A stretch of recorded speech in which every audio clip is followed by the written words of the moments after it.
Welcome to Fanpale Podcast, where we are unpacking opinions and changing destinations. I am your host, Shirley Altador, where each week we will chat about how to rise strong out of all types of obstacles that come with relationships. Through personal life experiences and discussions ranging from infidelity, trust, forgiveness, sex, heartbreak, self-love, and so much more. I am passionate and obsessed to provide guidance to every woman to create a better life. Let's dive in, pull up a seat, make sure you're cozy, and get ready to be challenged and encouraged while you learn. With me, your virtual girlfriend. Welcome back to another episode of Fanpale Podcast. Today we do have a special guest with us today. So for our story time edition, we have Jason. Jason is a life strategist, subconscious programming, and intuitive coach. As a loving single father of 4 beautiful children, Jason has used his life experience to create a coaching program helping divorced parents move beyond a toxic marriage to create a life they stopped believing was possible. Jason, welcome to the show. How are you today? I'm fantastic, Shirley. Thank you so much for having me. Wonderful, wonderful. So to add to my introduction, Jason, I'm going to pass you the mic if you want to add anything in addition before you start sharing your story. My gosh, I can't talk today, but go ahead. It's okay. It gets to the best of us too. Yes. Yes. My newfound mission of helping parents after divorce is very special and important to me. Having to go through the experiences of myself with 4 children and seeing them being involved in an environment that was very toxic, affecting their emotional, their mental, their physical and spiritual health. So after overcoming my challenges and moving beyond that marriage, I was able to start creating a life that I stopped believing was possible. And in my own words, as a healed parent, really helps heal the children of our future, because they can carry on the legacy of certain patterns of traumas in our life if they're not dealt with. And if we can catch that at an early age, it just makes our future for our children a lot more brighter. Absolutely. I agree 100%. 100%. I mean, children are, I always say, they were blessed to us by God, and we need to do the best that we possibly can for the first, 18 years, I mean, of course, they're with you forever. They're like glue. But for the first 18 years, you need to do the best that you can to raise them to be the best human beings that they can be, hoping they listen to some of the things that you've told them and adapt some stuff they've learned in life. Yes, absolutely. It's amazing. So share your story with us, Jason. Where would you like to start off? Well, I don't know if we have too much time, but I'll try to sum it up as best as I can.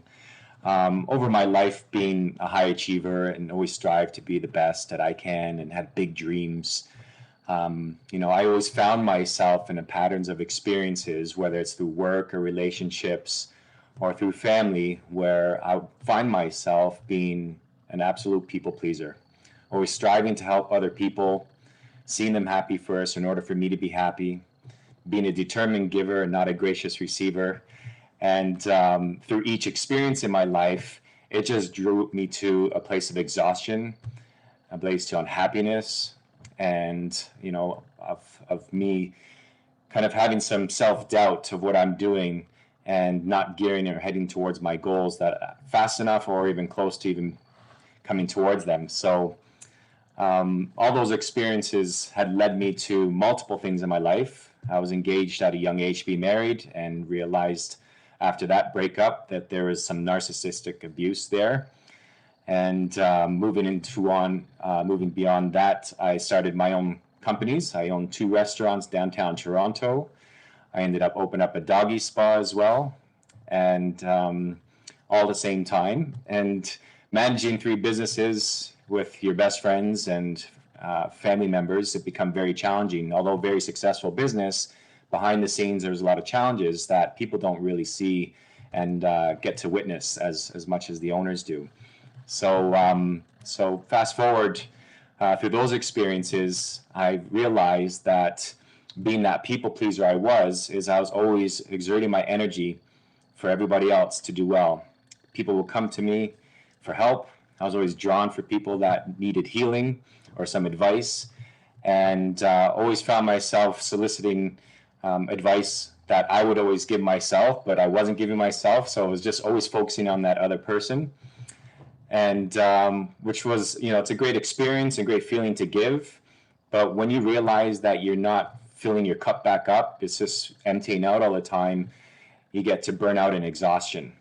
And that's one of my patterns of my life is getting burnt out and exhausted. So after the 3 companies I ended up selling it because I was just starting my family. My first daughter was born, and my second daughter was born. And all of a sudden, I found myself in a place that this is just too much for me to handle. I can't operate, 2 restaurants and a doggy spa, trying to raise a family at the same time. It was, my life was being compromised. I was overweight. I was about 230 pounds. I looked a lot older than I am right now back then, and that was over 12 years ago. And then I just realized that even though I had a big dream to take my company into a franchise across Canada, potentially the US, I realized that my health was more important because it was being compromised. So I made a decision to sell my shares in my restaurant and to move up north and start fresh. And that's where I did a lot of my healing, mentally, emotionally, physically, and spiritually. And I was able to ground myself and re-identify myself with who I really was, and to learn the patterns that I've had of me being such a people pleaser. Because when we get caught up in that realm, we can play victim. And I was playing victim for a long time. I was pointing the finger at other people, right, for doing me wrong or for things not working out the way they did. But I didn't realize the other 3 fingers that were pointing back at myself. And that realization really humbled me, because I learned a lot about myself and who I was becoming. And that's not who I was. I love to see people happy. My environment is very important when it's very positive, because once it comes into that negative experience, it really takes me down and it makes me sad, because I'm highly empathic and I get to feel, or I do feel, people's energies, whether it's in person or with just hanging out in the environment. Mm-hmm. So after doing several months of healing, I didn't know what I was going to do next. I sold my businesses, but I still had this desire to have this big business or to dream big. So from what I learned about nutrition and detoxing my mind, body, heart, and soul, I was able to, create and start up a new catering company that specialized in plant-based nutrition, as well as dietary restrictions in the corporate environment downtown Toronto. So all my contacts and leads, I called them up and, made some connections, let them know what I was doing, and ended up, building a catering company on my own for about 2.5 years. And 2.5 years later that go by, I found myself in that same position, being exhausted and burnt out and not being able to, continue any further, because it was just taking a huge toll on my life, and I was getting very stressed out. I wasn't being the dad that I wanted to be for my kids. And that was another thing, is I never saw them, because I was always working night and day. And even though I was working from home, I got to see them, but it was more like, yeah, hi, quick, bye, and not really get a chance to enjoy that life with them. So I knew that there was something wrong that needed to change. And speaking to a very good friend of mine, and he mentioned to me, because he saw the patterns in my life too, he said, Jay, one thing I noticed when you're with the corporate companies, that you're surrounded by a very supportive team, and you end up thriving in those companies. So, and it made sense. And from what I was going, a growing family, I had 3 kids at the time and 4th one on the way. I needed more structure and stability in my life. So I reached out to mentors of my past that were in the restaurant industry, and ended up landing an area director role in a very high global chain in the restaurant industry, and did that for several years. And just found myself finding myself burnt out, exhausted, and giving my all, working 12-hour days. It's almost like I was running my own business, because the restaurant industry is very demanding.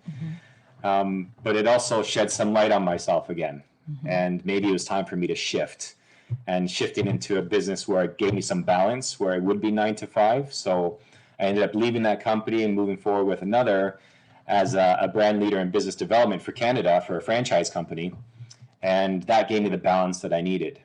But within that time, and having some more time at home, I was really able to identify the challenges that were there that I didn't realize. I was too busy to see. Mm-hmm. The things that were going on in the environment that was becoming toxic for my children, with my ex-wife, and it just, the pain I can see and feel in their eyes was just taking me down to my knees. So I knew that something had to go on, and as the story began and moved forward, I just found myself having to make a decision, because it was ruining my life. I had the feelings of insanity. I couldn't believe what was going on. The abuse of gaslighting and always feel like you're wrong. Whatever you do is not good enough. And that, by the way, that pattern was what I've experienced in my whole life through friendships, business, relationships. But this marriage was my biggest lesson, because it taught me all the things that I needed to know about myself, which I thought I already learned, but this taught me so much more. Through my energy work, because I'm an energy healer as well, I connect to the subconscious mind to identify root causes of certain emotions, traumas, core beliefs, limiting beliefs, and life events that are holding me back. So when I took that course, which was intentionally used to help others, I learned so much about myself, and that told me the story of my marriage and what I was at, because it was filled with anger and resentment and insanity, like I said, and it was just driving me into a severe, deep depression. I had no emotions other than anger when I was triggered. My kids were around making me happy, and I had some laughing moments, great times with them, but I just didn't feel that full experience of joy of having to have children and be able to be playful with them like I wish my parents were, but they were too busy working growing up. It's something that I really wanted. So once that abuse became bigger than my own abuse, that's when I decided to make change and to make the step forward and to leave the marriage and to move beyond with my children. So here I am today in a new environment, happy, loving, thriving. My kids are extremely happy. Their emotional health and mental health is well balanced now, because after any type of divorce for any children, it's traumatic for them. And if you forget or neglect to acknowledge that, well, those patterns in their lives are just going to show up as they grow older, coming into the same relationships within people or with their work, because they're basically recording everything that their parents did, what they said, how they said it, how they reacted, how they behaved. They mimic all that.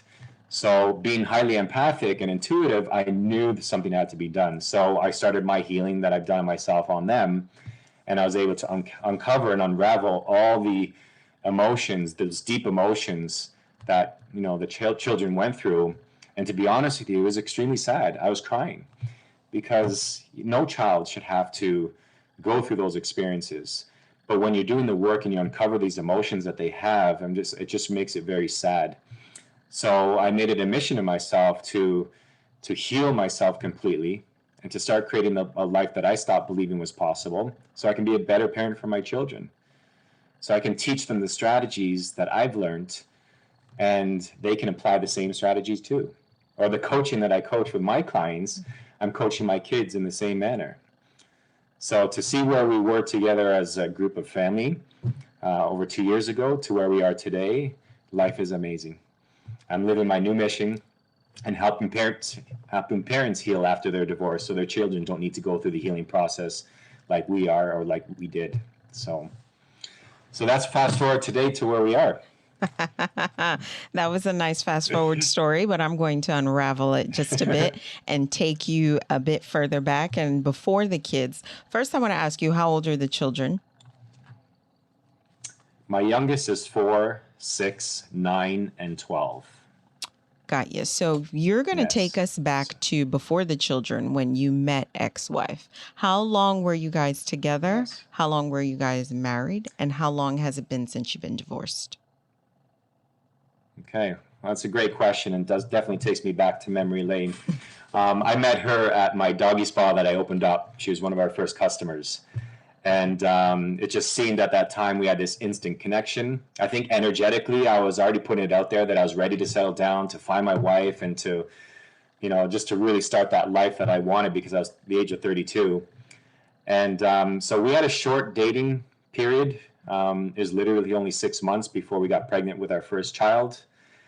And 9 months, 4 months after my child was born, we got married, moved into our house. And so we were together for about 12 years and married for 10. And I've been divorced and separated for 2 years now. Yeah. Okay. Because that was one of the big things that definitely wanted me to have an interview with you, because you don't hear a lot about divorced fathers. And I wanted to pick your mind to see how is that? How does that feel?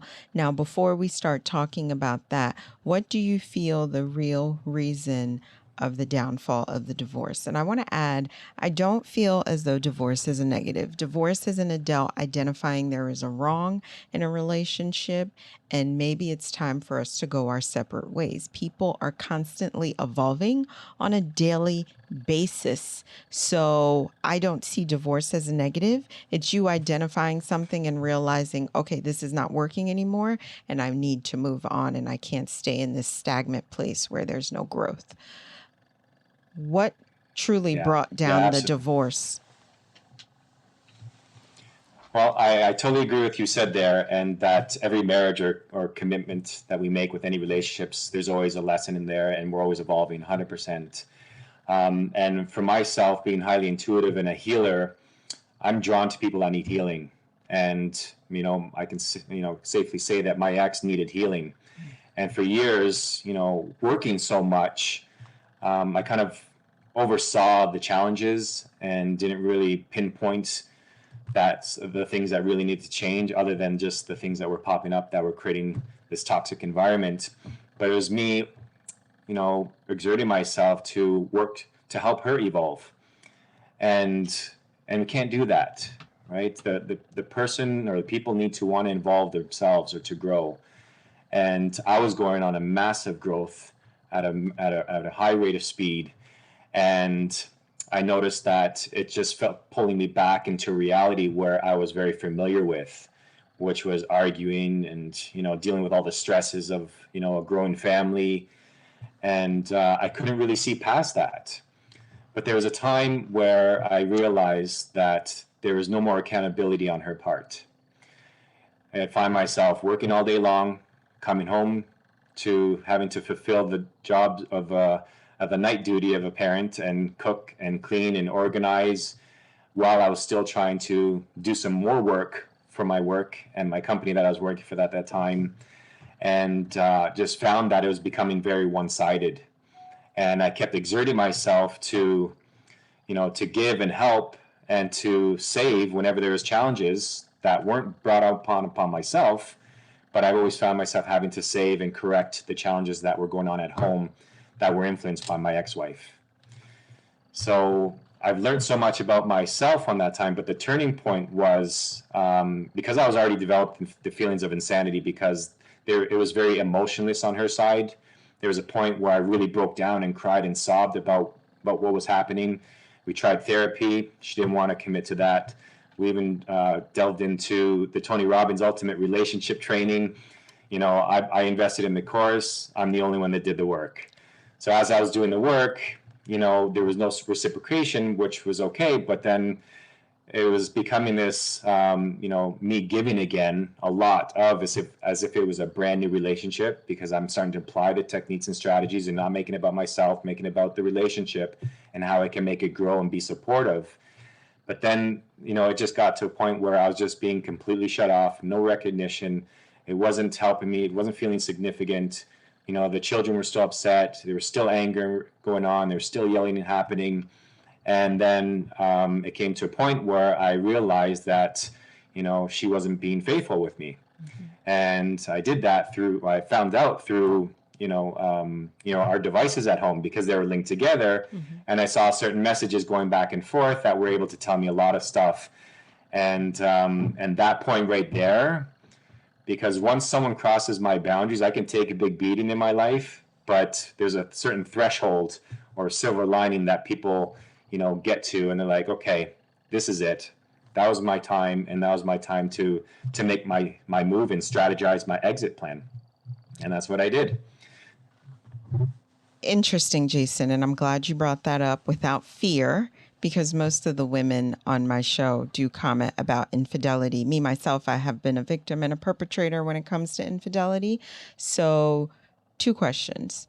1, did you already have all 4 children when you found out she was being unfaithful? And from a man's perspective, share your thoughts with us of infidelity. Yes, I did have all 4 children before that occurred, and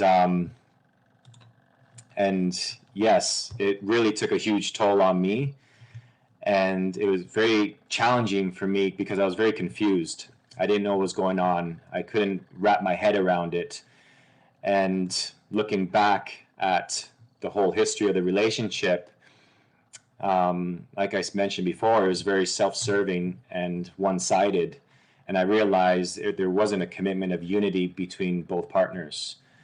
And that was very traumatizing for me because that was my big dream growing up. My parents had a loving relationship, and I wanted that too.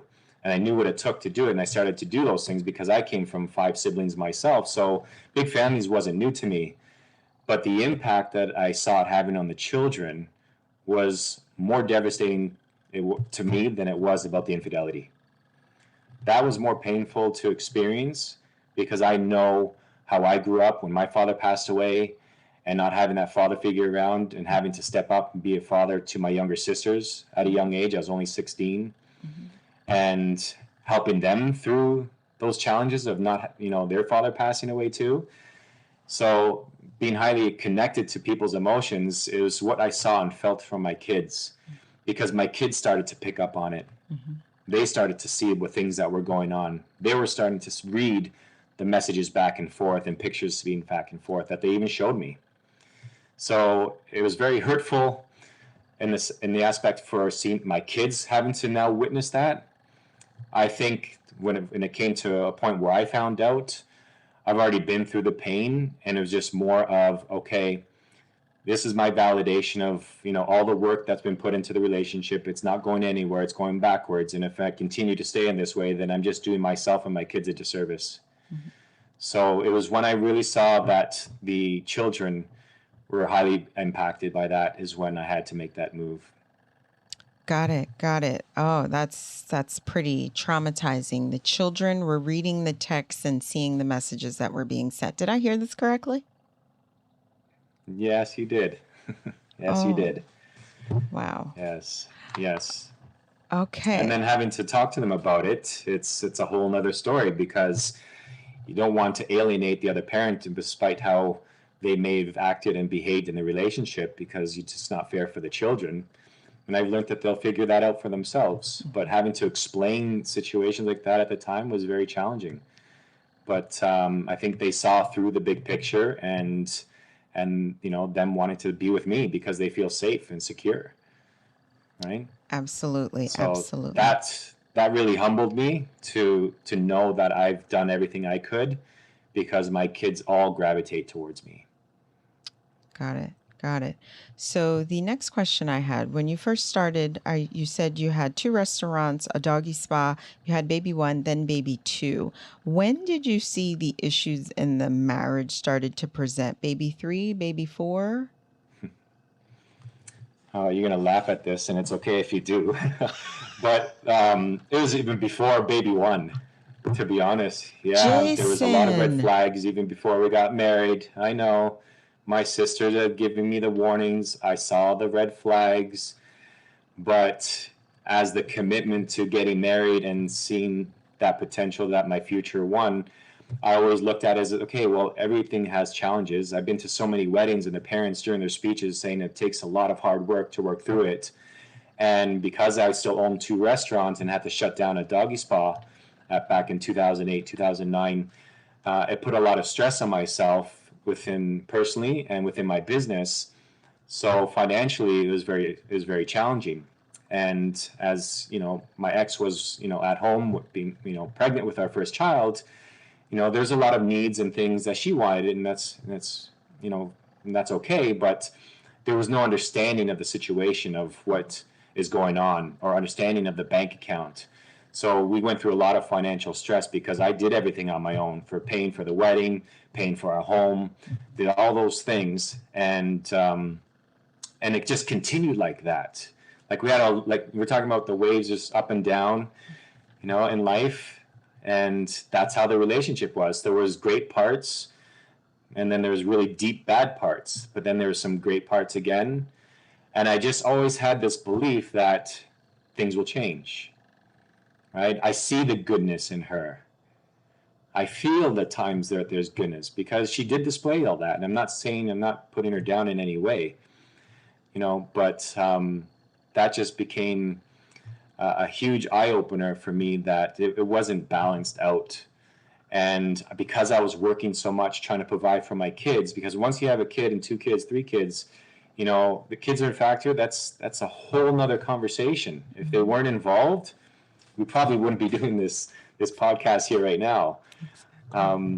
But as they were, I was thinking about them. I didn't want to have a broken family, right? I didn't want to see my kids come from a divorced family and having to go back from one parent to the other.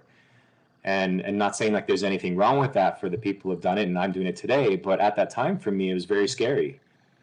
And it was holding me back. And even though I knew intuitively that there was something bigger going on, I just always gave the benefit of the doubt and hoped and thought that things were going to continue to change for the better. So again, it was the cycle of periods where they were good, and then they went terribly wrong, went good again, terribly wrong. And it just got the best of me, where I just thought that that's how life is. It became a pattern. And I think most people, when they're in toxic or abusive relationships, they just become programmed to it because they know how to deal with it. I knew how to deal with the stress better than I knew how to experience happiness. I knew how to get into an argument rather than going outside and experiencing joy. So I programmed myself through the conditions of my environment, that to the point where it was making me ill.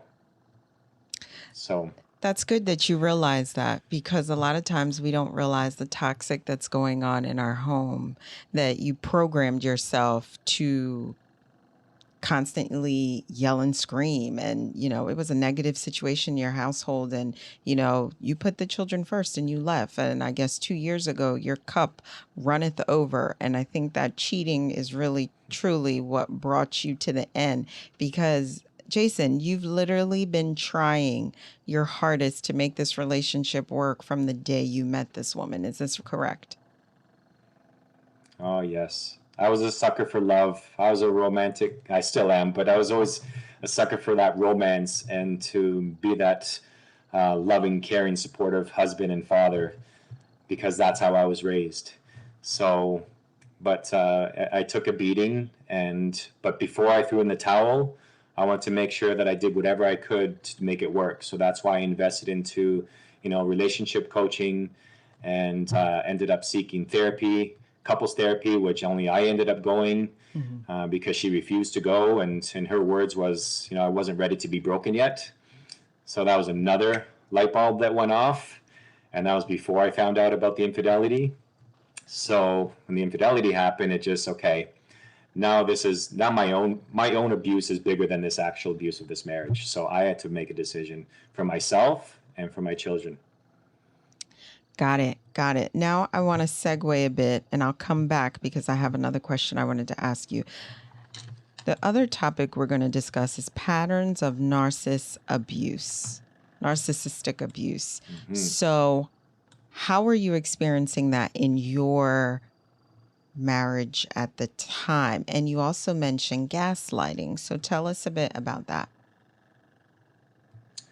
Yeah, so the patterns of narcissist abuse in my marriage, I didn't really know what narcissism was until about 3.5 years ago, to be honest with you.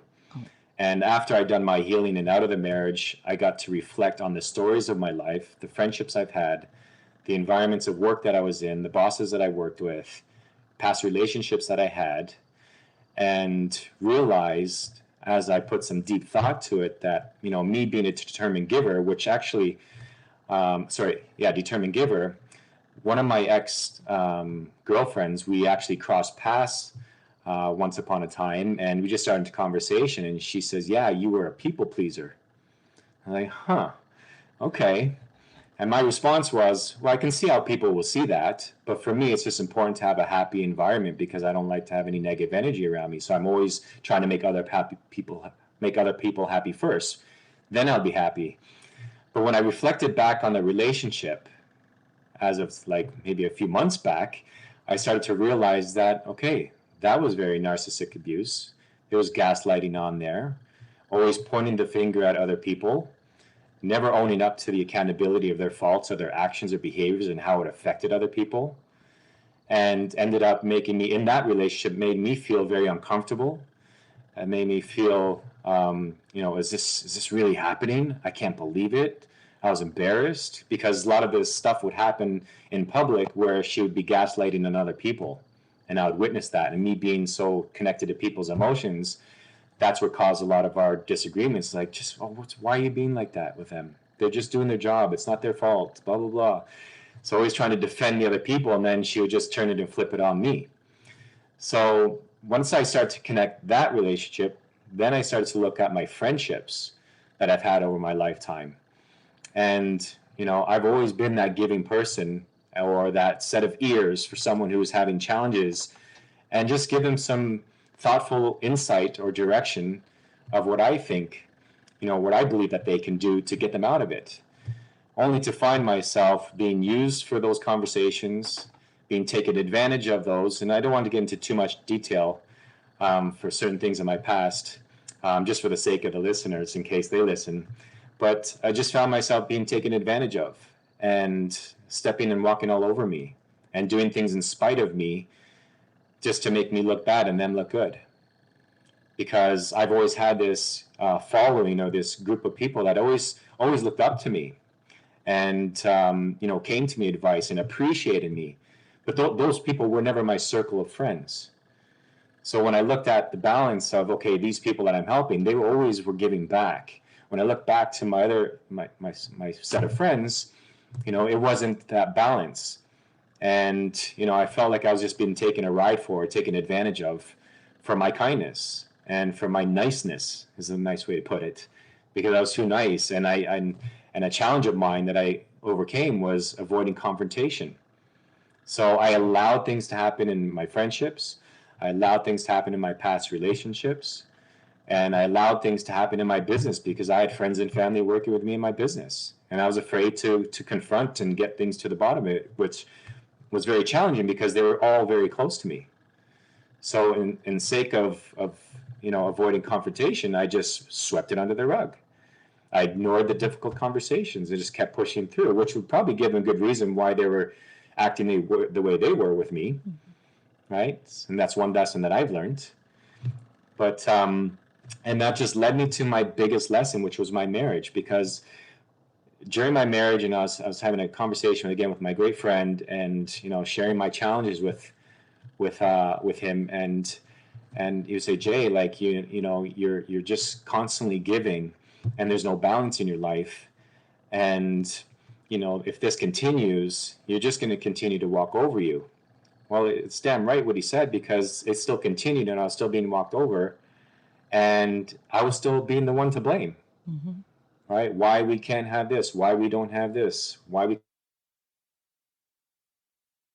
can't go there? It was very challenging. So again, the gaslighting part was a huge part of my depression, because I was in such disbelief of all the things that were being said and not taking accountability for their actions and behaviors, that I just like, what the hell is going on? Why is my environment so toxic? And then moving into the corporate world, because I took a break from my entrepreneurship just to get some more structure and balance, it was all great. The relationships are happy and healthy and fun. It was thriving. But when business gets tough and the numbers on the screen aren't making sense to the executive team, well, then you really get to experience how narcissism is in the workplace, mm-hmm. which created a lot of insecurities. I procrastinated most of my time because I was always afraid to present myself or present my numbers, because I felt like I was going to be attacked for the sense of not being clear enough or not good of enough reason of why the state of the union is the way it is. So that just caused a lot more stress. I put my priorities to the end of the day. So then when I got home, spend time with my kids and being a father and doing all that stuff, I found myself back again at the computer at 11 o'clock till 1, 2 in the morning, picking up the slack that I left off during the day that I procrastinated on. And therefore, my work that I produced wasn't the best that I can produce, because I still got questioned and I still got drilled and I still had these insecurities pop up the next day. So it was like Groundhog Day. I'd wake up feeling the same way, not fall asleep feeling the same way. It's like I'd wake up to the familiar past and I'd move forward to the predictable future. I always knew what was going to play out, and it was always something negative or always something having to defend myself, and never found that happiness or that medium balance of, okay, work hard, play hard, or not even work hard, just work smart. And I couldn't do that because my mind was so cluttered with the dialogue of the movie, the same recurring movie that I was playing in my life, in my personal life and my professional life. And I've learned that from overcoming all this is my personal life was just trickling into my professional life. Because when I was around my team, it was great, it was fun, we did a lot of work, but it could have been a lot more work where I wouldn't have to deal with the challenges I felt with the executive team. So those patterns just really affected me, not just emotionally, like physically, financially, spiritually. I didn't know who I was becoming. I just felt like I was to wake up and be a slave to the world and to everybody to make them all happy. And yet I'm the last one standing here, depressed, crying my eyes out, and just not believing that this is going to get any better. It's very interesting to hear that from a man's perspective, because from everything that you told me, and this is just my thought process, it just seemed like you were going through some serious emotional abuse. And men many times don't like to talk about any type of, and I quote unquote abuse, rather it's physical, spiritual, emotional, sexual abuse that they may be experiencing in their relationship, because you're the man, you're the king, you're the one that is supposed to be strong in the relationship. So you're not experiencing anything. I'm always hearing stories like this from the female side. So it's interesting to hear it from a male's perspective. Very interesting. As I sit here and you tell your story of what you were going through, and your ex-girlfriend to tell you were a people pleaser. Have you learned, Jason, to set boundaries, to learn to have a healthy balance, still be a great individual, but know how to say no and talk about difficult conversations? Yes, absolutely. I think that when I got out of my marriage and I was in my new place, my new environment, I actually had time to think and reflect and to see how much of a people pleaser I was. I was such a determined giver, and I wasn't a gracious receiver, because anytime someone would offer me something, even if I needed it at that time and it was very important, I would still respond and say, no, I'm okay. You should try, maybe give it to that person there. So my self-worth and my confidence was just non-existent. It was very challenging to accept even a compliment. Even to this day, I receive a compliment. Now I'm graciously receiving, but having to review all that and to realize that I didn't put up any boundaries. I didn't know how to, because I was so conditioned of giving that I didn't know how to say no. So I learned to say yes, but not now, or to, hey, can I call you at a later time? And versus just always quickly responding to people in my need, because they know that I'll be there. And once I found myself stepping into my power and taking my power back, those healthy boundaries showed me respect, because people started to respect me so much more. I started to attract a whole new circle of friends and coworkers and colleagues and people, not just locally but around the world, that are very positive and supportive and aligned on the same things in life. So identifying that I was always giving and not knowing when to put up some boundaries, that was just my own downfall and my own experiences. So I had to take charge of my life. And through the healing modalities I did and through strategies and mindset training, I was able to recondition myself of worthiness that built my confidence, that built my self-worth. And I was able to step into my life that I'm doing now and being so happy and joyful because throughout these patterns of abuse, my whole life, my health has been always been compromised. My weight would always fluctuate up and down, other than my earlier days before I was 20, but in my 20s and up, my weight would go up and down. I felt older than I was. I developed some chronic fatigue, chronic joint pain, kidney stones. I had TOS, which is theoretic outlet syndrome, where my arms would go numb and my fingertips I couldn't even feel. So I had sleepless nights. I had migraine headaches. I had an inflamed liver. I had IBS. Now, fast forward to now, I was able to eliminate all those things that I was dealing with because I put myself first. I set up the boundaries and I set myself into routines that are healthy for me, where I still have time to be playful for my kids, as well as do my work that I need to do. That's a great factor that you point out because stress can be very debilitating for your health, and we don't realize how everything is interconnected. Even though stress is just a word, but it affects internal and external parts of your body, and you don't even consciously realize that when you're going through whatever it is you're going through. But I'm glad that you were able to identify all these and find a way to work through it to get out of that negative pattern you were creating for yourself that was literally taking you down.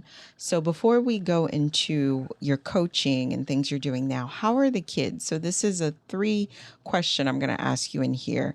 Do you have full custody of the children? How is co-parenting now? And how are the kids' quality of life that you two have separated, which is what Jason tried everything in his power to avoid?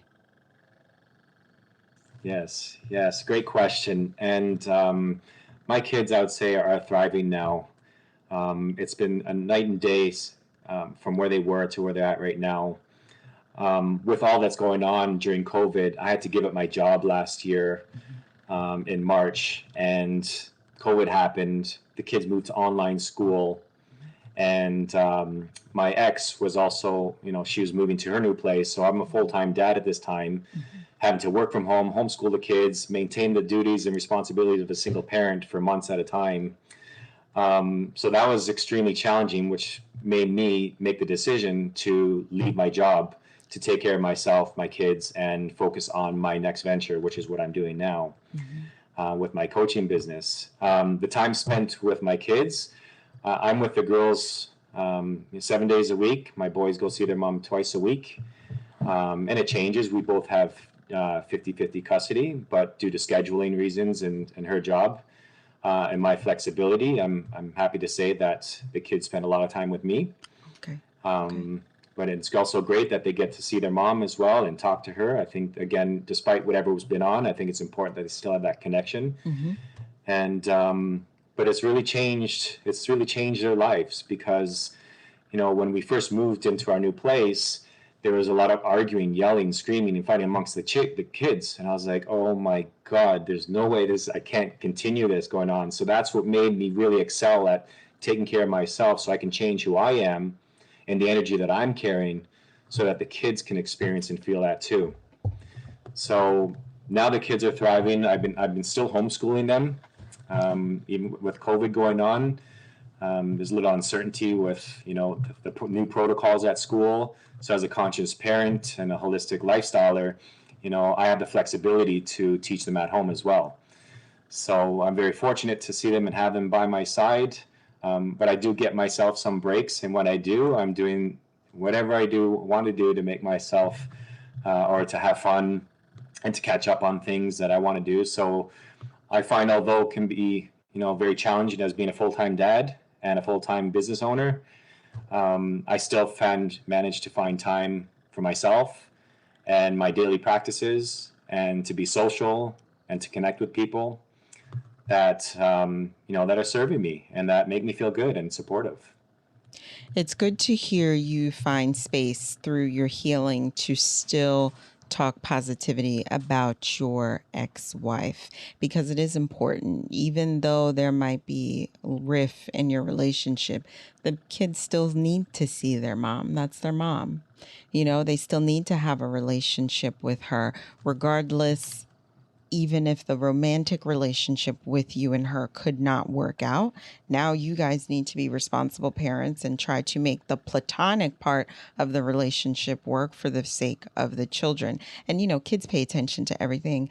We have two of our own, and they visualize everything was going on. They're paying attention to absolutely everything that is taking place between mom and dad. They're listening when you think you're not, when they're not listening, and they're like, how'd you do that? And then you catch them doing things that you were doing. You're like, oh, I do that.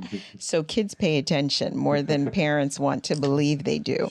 So now we're going to segue into your present coaching. What was the underlying motivation behind that? How is that treating you? What are you doing now? And what purpose can you bring through others through what you've experienced in your life in the last 12 years? Yeah, that's a great question. And to be honest with you, I've been a life coach for about 7 years as well, part-time. And after my separation and divorce and having to quit my job and care for my kids, I, took some time off to reflect. So I had about 3 months off to reevaluate my life even further and where I wanted to go. And I found myself, back on the internet, applying for jobs and careers in my field or other industries that, that I can work with. And I was having a lot of interviews. I turned down interviews. I got turned down by interviews. And it just created this cycle in my mind of, oh my God, I'm not good enough. People are not calling me back. Okay, I messed up that interview. But then I was just reevaluating the stuff that I was applying to myself. I was like, Jay, you've always wanted to be this full-time life strategist coach. You've been doing it for several years, part-time, and helping other people with their health and their relationships, etc. And now, you have that opportunity. There's time now, but I still had this uncertainty financially because I still had kids to provide for myself. So the income wasn't flowing in. I was on unemployment, and but I made a decision. I said, you know what? I'm going to stop looking for jobs. I'm going to stop. I was also doing a delivery service just to make some ends meet, but I just literally stopped that and I focused on building my coaching business. So I invested into hiring a coach to help me build my online coaching business. And I've learned all the strategies and everything that I needed to know within such a short period of time that it just boosted my confidence, because within that coaching program, I started attracting clients and getting clients right then and there. And if I didn't do that, I probably would have been struggling and, years out trying to build my coaching business the way I was trying to build it out before. So what inspired me was helping other parents, rebuild their life after divorce. Because seeing through and going through the things that I went through, and especially with the kids, and how I almost lost my life, I would say, if I wasn't taking care of myself, that my kids would have grown up without a dad. So my mission became to helping other parents heal their life after divorce and create a life they stopped believing was possible. Their children benefit from it. They get to experience a happier and loving parent. I work with both with both women and men. Majority of my clients right now are women. I have one male client, which I find interesting, but it brings it back a point to what you said earlier about men kind of hide their emotions a little more. They're not as open to talking about it. But I'm getting there, and I'm starting to loosen things up for these men. But majority of my clients are women, and they're seeing amazing results within a short period of time. So I offer a 6-month coaching program, and I use the EVOLVE process, the acronyms of EVOLVE, EVOLVE, and the E standing for evaluating the current reality. So the parents get to see and determine what their current thoughts are, their emotions, their behaviors. A vision for the V for vision their future is to really look fast forward into the future of the life that they really, really want to manifest. How they see themselves showing up for their kids, what career do they have, which house do they live in, really painting that big collage of that vision board of what their future looks like, and then start applying optimizing practice and nutrition. So optimizes mindset strategies, communication strategies, and going through a detox in nutrition, because our gut health, what I've learned over the years, is your gut health is directly related to your brain health. So without a healthy gut, really upstairs in your mind can create a lot of fogginess, tiredness, laziness, procrastination, moodiness, mood swings. There's so many things that come along with not having the proper nutrition. And then we move into lifestyle programming. So we get into the daily rituals and habits of creating their ideal day. Because I'm hearing from so many parents, and I was one of them, I don't have enough time. I don't have any time to work out for myself. I don't have time to do this. There's so much going on. But when you break down their time of where it's going through the day, they have lots of time. There's plenty of time in their day to do it. We're just our own victim, and we just can't see past beyond that, because we're so, like humans, we're addicted to stories, and we love the novelty of something new. So whenever there's something new on TV, social media, whatever, we're quickly engaging in that. We find ourselves binging on Netflix, or surfing hours of YouTube, or just flipping through social media just to see what other people are doing. So we go through a lifestyle reprogramming, and then we go through evaluate progress. So we get to see how far we've come, or how far they've come in a short period of time, and to see where we have to adjust, pivot, or to work on more strategies to get them back on track. And then I end off with the E of evolve, is to embodying their conscious power. Again, so I use some exercises and strategies to embody their conscious power, take back their personal power, so they can now set up healthy boundaries, like we're talking about, and to start creating a life that they stopped believing was possible. Very good. Very good. So it seems like your life has been a major rude awakening for you, because you're identifying all these things that didn't work in the past, and you are reprogramming things for yourself, and your children. When I say family, I have a question for you. Is dating something you see yourself doing in the future? And is marriage an option that is you're still keeping open? That's an amazing question for anybody to ask after divorce, especially if it's been very toxic there and very challenging. But dating right now, it's not on my to-do list. Okay. Right now, I'm enjoying dating myself. I'm falling in love with myself first through my self-care practices and doing things for myself that I enjoy. I spent a lot of years of my life taking care of other people. And I promised myself, like in 2020, that the key focuses were going to be myself, my kids, and my career. So although I've talked to several people, I've engaged with, different type of people, even from around the world and locally, I just found myself that I was also a person who was codependent. I had to help people. So going back into, I guess you would say, in a dating world, by having conversations, I just realized that, not in a negative way, that I was wasting my time, because it wasn't serving me. It was filling a void of me feeling alone. Right? And that's what I find with people life after divorce, is that after they have some time to themselves and they sit with everything and their emotions, the same feelings of emotions while they're in their marriage started to pop up when they're alone on their own, of feeling lonely and depressed and lack of confidence. So I realized that, I needed to be with myself, because I've always been jumping from relationship to relationship. I've always had long-term relationships, but I never had a gap in between to really focus on myself and do what I was doing.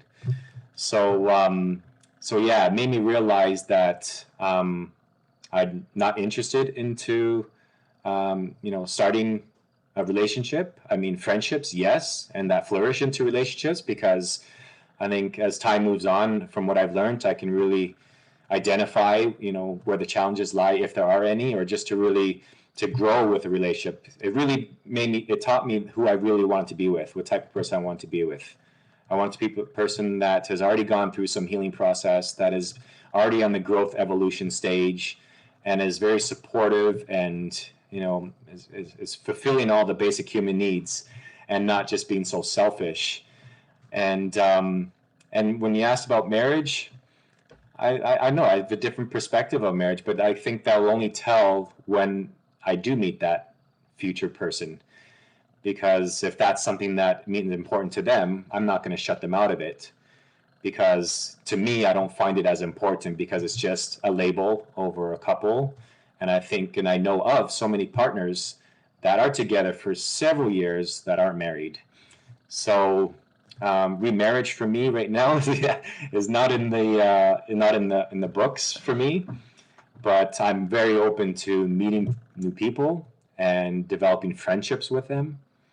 And as long as they're healthy and they're supportive on both sides, and and if I catch any red flags, then I'll be able to identify that and communicate that in a way that I never be able to communicate it before, so that I'll know if this relationship is going to grow or not. So I'm happy right now where I'm at. I'm focusing, like I said, on myself and my kids and my business. But I'm not shutting the door on that possibility of that person coming at my life today if that happens. But it's definitely, I'll be taking my time and not rushing into it like I did in the past. Very good. And there is absolutely nothing wrong with that at all, Jason. And keep your sister around. She seems to be a bulldog that catches some of these things, because you said she had realized it from the beginning and you didn't want to listen to her. So keep that sister around so she could give you her honest feedback, because, honest feedback is always good. Sometimes you don't want to keep people around that's just telling you what you want to hear. No, you need to hurt my feelings. If something's not right, let me know. Yes. It's so true. I have 3 younger sisters, and they're all very protective, and they all tell me the same thing. It's just I never listen to either one of them. So, but this time I'm so grateful I have that support, and I realized, when they say something, even though they're younger sisters, and I was like a father figure to them growing up, that they could have a better sound judgment than I will at that time. So I'm all ears for judgment, criticism, whatever you want to call it, because I need to hear that, because those are signs that will give myself a green light or a red light to move forward. Wonderful. That is good to hear. That is definitely good to hear. So the program that you told me that you were participating in before we started the recording, did you mention that or did I miss that? Yeah, well, I didn't mention that, but I'm glad you brought it up, because just a couple of months ago, I was invited and offered a position to be a coach for a national company called Locals Give Back. Have you heard of them? No, I have not. No? Okay. They're a female-owned company that provides high-paying apprenticeships, health insurance, and on-the-job training for single-parent families who are struggling to find work from home, or women who are fleeing from domestic violence. And the owner, Haley, was listed in the New York Weekly in April as one of the top 10 female entrepreneurs of 2021. With Oprah being listed as number 1. So it was super exciting to join ventures with her. But her free program trains the participants in need in professional careers in finance and real estate, that they can work from home while learning how to be successful entrepreneurs. So Local Gives Back invited me on board because of the work that I do with divorced parents to get them to heal so that they create a life that they stopped believing was possible also. People who have experienced trauma, getting them into the mindset work and scale and function can be incredibly difficult to overcome the proper guidance to help. So Haley reached out to me to see how I can help her participants tackle the mindset aspects of their apprenticeship program. So I was very humbled to see the results from working with the men and women of the clients, and I'm so happy to be part of that group. And if anybody is struggling to get back on their feet, looking for jobs or career into that life after divorce, Locals Gives Back is an amazing company and very supportive. That is wonderful. And the coaching business seems to be flourishing and going up and up and up. So you need to continue manifesting the positivity, because it's only getting better for you, Jason.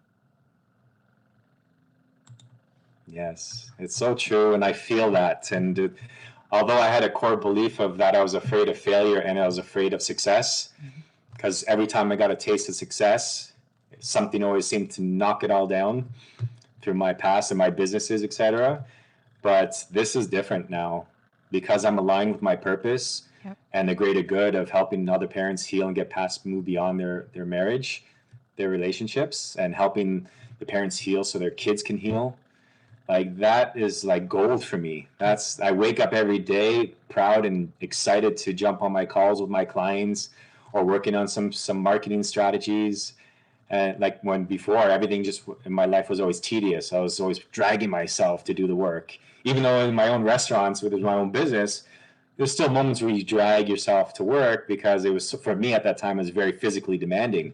But this is a purpose. It's purpose driven, and there's nothing but excitement behind it. And I'm so grateful that the people I am working with, for them trusting in me, because another thing that I find mostly with women is trusting, one, working with a man, but trusting to open up, and talk about their life, because we go deep into even childhood traumas that, help them uncover, how they ended up in life the way they did. Mm-hmm. Childhood traumas, they're all connected into how you are functioning as an adult, and you don't even realize that. Some people, you'll tell them that, they'll be like, what the hell are you talking about? What does my childhood have to do with what I'm doing now? Oh, honey, it has a lot to do with what you're doing now. Yes, indeed. Yes, indeed. So, Jason, what is one motivational message you want to give out there to anyone who is going through your situation in a narcissistic relationship, being gaslighted, especially men that are scared to come forward? You don't hear a lot of men talking about this. They keep it private because a man doesn't want to. I feel like men, and you can correct me if I'm wrong, if they open up, they'll be seen as weak, and they don't want to be seen as that. Of course, I could be wrong, but men like to remain as a strong figure. But what motivational message do you have, both to men and women, based on what you've experienced and how your life has changed now for the positive? Yeah, another great question. One thing that I would really like to highlight here is we all have this intuitive gut feeling. And when things are going wrong or when things are going right, it still talks to us. Mm-hmm.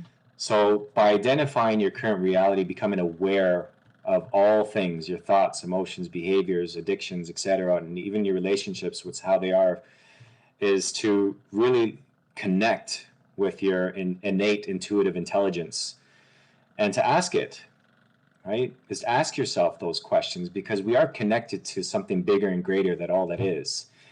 And we live in a world where, we're just living in this, I like to call it a low vibrational frequency, where we're just used to dealing with the stresses of life and we don't see beyond that. But to really take some time for yourself, disconnect with the stories or the movies that are playing on, get yourself out in nature, taking care of your body, drinking some water, some breathing exercises, connect with a new tribe or a circle of people that are positive.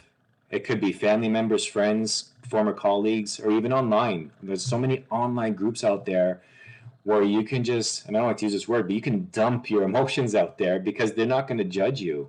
Yeah. And when you see and you read and engage with what people are going through, the same experiences, you're like, oh my God, I'm not the only one.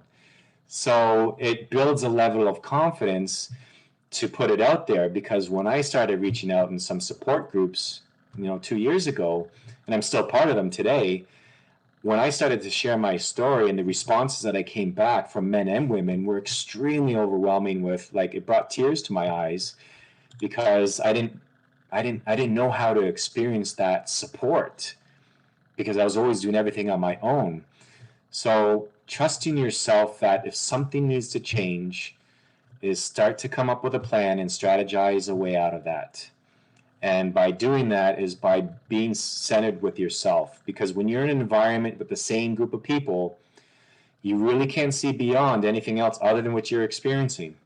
So spending that time for yourself, whether it's an hour a day, half an hour a day, where it's just you, and you're connecting with new people that are inspiring and uplifting, you'd really start to see a shift in your connection with your gut intuitive self.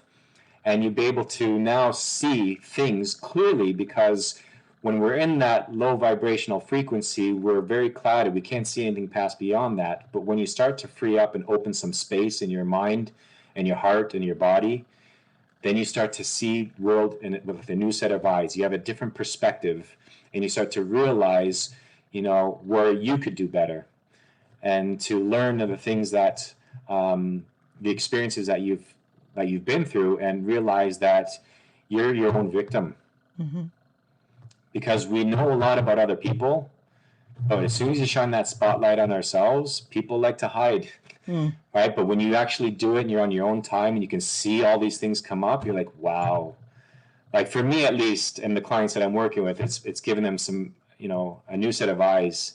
And that's what one of my clients said, that, she gave me a testimonial that she's seen the world with a whole new set of eyes, because she kept attracting, even after her relationship, her divorce, years later, people are still struggling to find themselves and still attracting the same type of relationships. It may not be as bad, but it's very similar. So by connecting with yourself, you learn about yourself, and it teaches you how to set up those boundaries like we were talking about before. Mm-hmm. By doing that, you'll know who you want to give your energy to.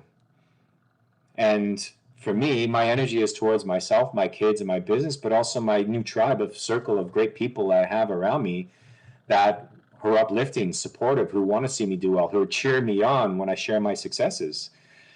Like that support system is like, if I had that back in the day, life would probably be different. If I knew what I knew back in the day, I wouldn't have struggled so much. But when I finally cracked the code of the final recipes of rebuilding my life after divorce, that's when I knew I had to make it my mission to help other people.